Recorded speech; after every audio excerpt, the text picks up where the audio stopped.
Portanto, assim como vocês receberam a Cristo Jesus, o Senhor, continue a viver nele, enraizados e edificados nele, firmados na fé, como foram ensinados, transbordando de gratidão. Colossenses 2, do 6 ao 7.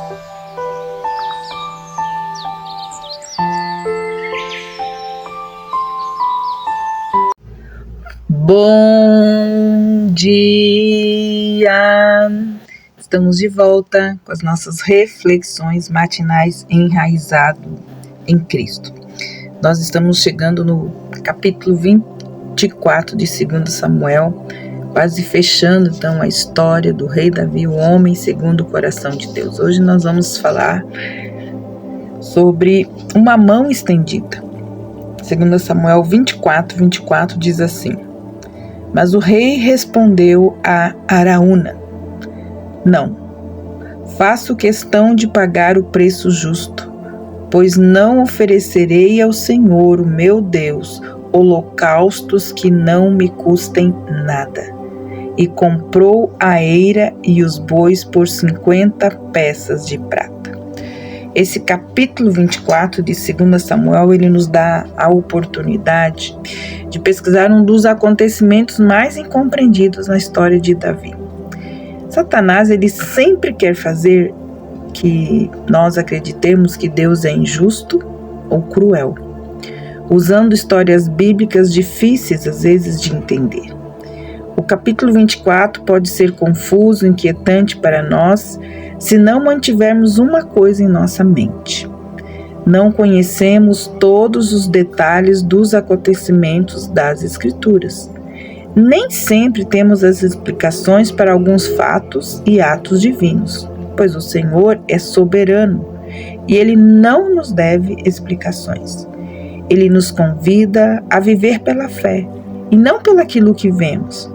Quando a Bíblia registra um acontecimento ou um juízo de Deus que parece cruel e injusto, nós primeiro devemos reconhecer que seus caminhos são mais altos do que os nossos. Não temos toda a informação ou todo o entendimento. Não temos nem sequer a menor ideia da profundidade do mal que Deus pode ter visto no coração humano para que merecesse um juízo tão sério. O que sabemos sobre Deus? Sempre que você ficar impactado pelo que não sabe ou não entende sobre o Altíssimo, você deve levar em conta o que você já sabe sobre Ele.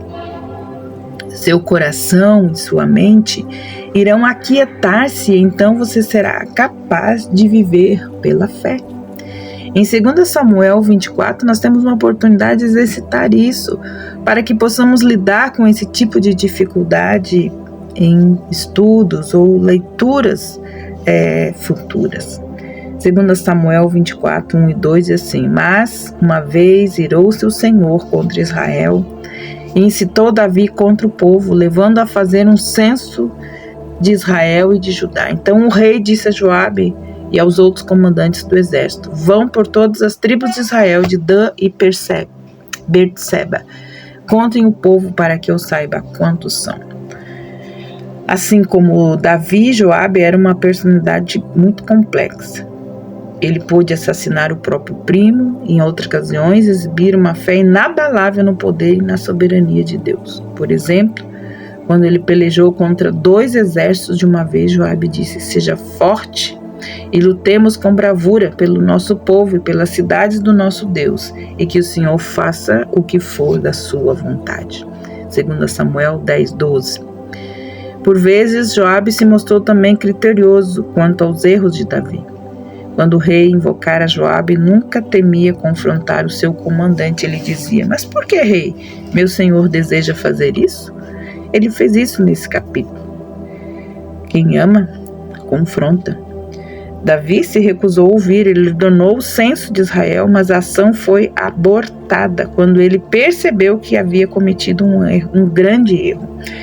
Porque nós sabemos que há muito tempo atrás, Deus havia proibido eles de fazerem censo, de contarem,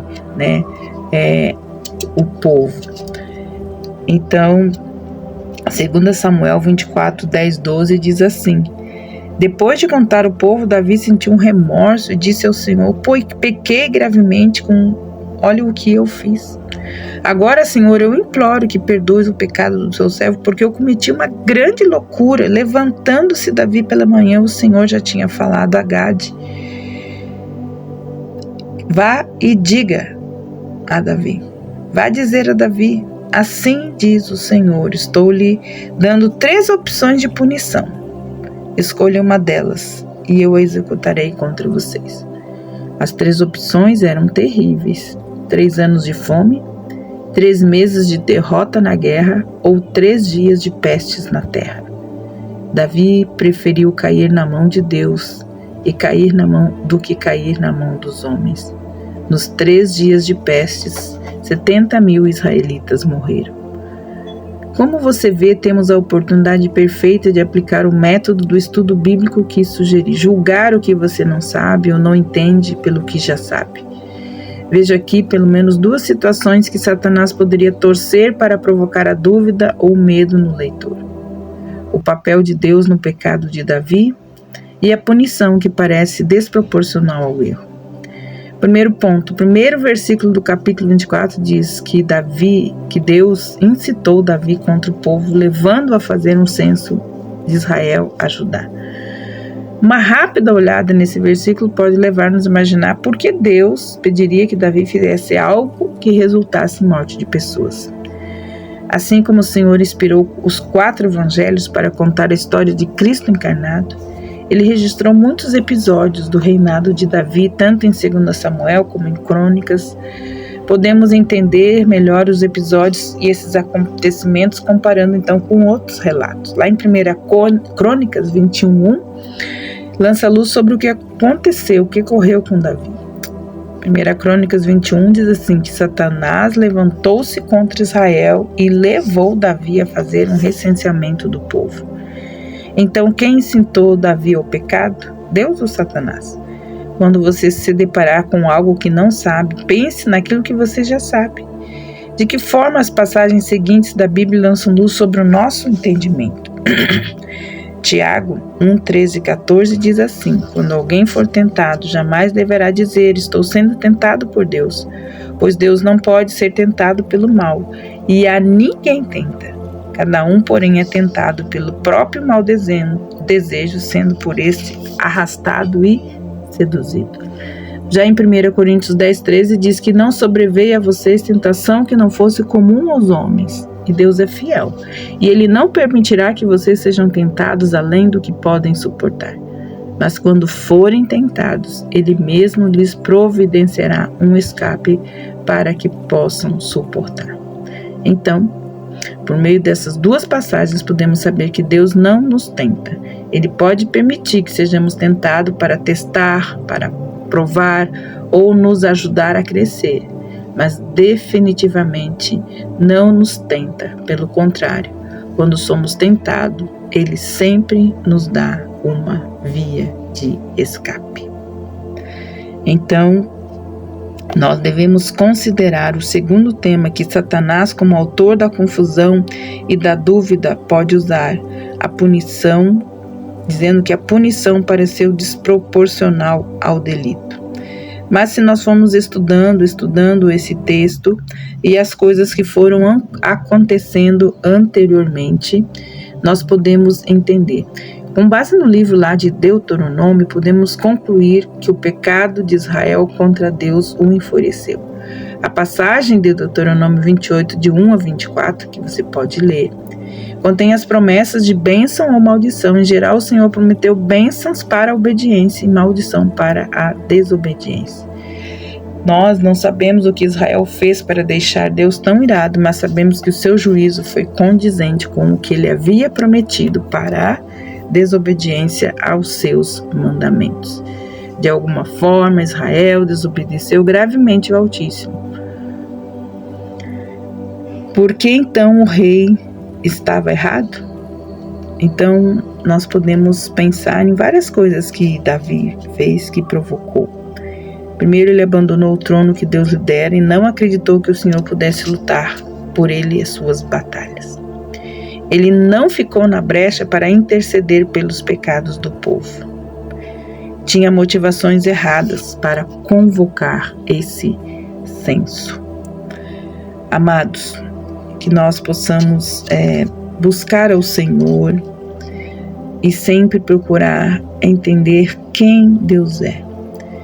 Quando nós meditamos nas palavras de Davi, quando ele compra aquele campo de Araúna, que ofereceu o campo para ele gratuitamente, ele disse: não oferecerei ao Senhor, o meu Deus, holocausto que não me custe nada. O Monte Moriá, ele não representava um sacrifício barato, e que foi o retrato naquele momento do quanto esse monte custou caro. O sacrifício de Abraão, assim como do Senhor, foi caríssimo, e do rei castigado também foi. Na eira de Araúna, o sacrifício teve seu preço e o Senhor chorou. Quando aparecer na Bíblia alguma coisa que você não entende e o Senhor parecer cruel para ti, nunca se esqueça de como Deus se identifica. Então o Senhor desceu na nuvem, permaneceu ali com ele e proclamou o seu nome, o Senhor, e passou diante de Moisés proclamando: Senhor, Senhor, o Senhor é Deus compassivo e misericordioso, paciente, Ele é cheio de amor e de fidelidade. Êxodo 34, 5, 6. Quando você não entender o porquê das coisas, uma experiência com Deus lhe mostrará quem realmente Ele é. Que Deus abençoe você e até amanhã com as nossas reflexões matinais enraizados em Cristo. Deus te abençoe e até lá.